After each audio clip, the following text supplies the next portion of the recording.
हे guys welcome back to my YouTube channel. हे Marathi series आम्ही करायलो आहेत. ह्याचं हे इंट्रोडक्शन व्हिडिओ आहे. फर्स्ट आपण बघूया की ह्याचं ॲडव्हान्टेजेस काय आहेत. ह्याचे भरपूर ॲडव्हान्टेजेस आहेत, पण आम्ही दोन इम्पॉर्टंट ॲडव्हान्टेजेसच्या बद्दल बोलूया.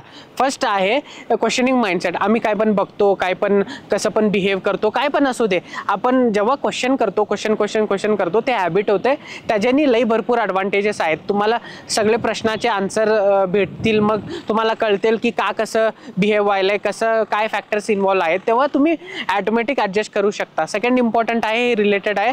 हे इनिशिएटिव्ह लॉन्च केलो आहे, माय कन्झम्पशन माय रिस्पॉन्सिबिलिटी. ह्याच्यामध्ये आपण काय बघणार आहोत ह्याच्या व्हिडिओ सिरीजमध्ये की कसं कन्झम्पशन आम्हाला अफेक्ट होतं. कन्झम्पशन म्हटलं तर काय पण आम्ही कन्झ्युम करतो आमच्या सेन्सरी एक्सपिरियन्सेसने, किंवा ते आता हे इन्फॉर्मेशन आहे जे आहे ह्याच्यामध्ये आम्ही लई कन्झ्युम करतो. काय व्हिडिओज, मूवीज, सिरीज, आर्टिकल्स आम्ही वाचतो, न्यूजपेपर वाचतो आणि बुक्स वाचतो, राईट. त्याच्याने काय इफेक्ट होत आहे, जेव्हा आम्हाला समजते की ह्याचा काय काय इफेक्ट आहे, तेव्हा आम्ही एक रिस्पॉन्सिबिलिटी होऊन आम्ही हे करू शकतो की हे कंटेंट कंझ्युम करायचं, हे कंटेंट कंझ्युम करायचं नाही.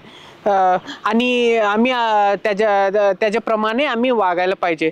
सेकंड, आणि ह्याच्यामध्ये काय आहे की आम्ही जेव्हा काहीतरी कुणाला शेअर करतो, सांगतो, आर्टिकल लिहितो, न्यूजपेपरमध्ये लिहितो आणि बुक लिहितो, तेव्हा काय करायचं, तेव्हा आम्हाला माहीत असतं काय इम्पॅक्ट होते म्हणून. तेव्हा आम्ही काय करायचं,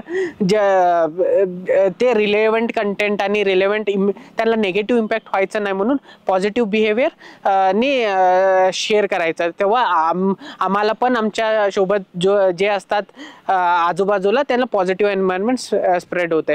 हे सांगून नेक्स्ट व्हिडिओपासून स्टार्ट करूया. आता मी हे व्हिडिओ एंड करतो. थँक्यू.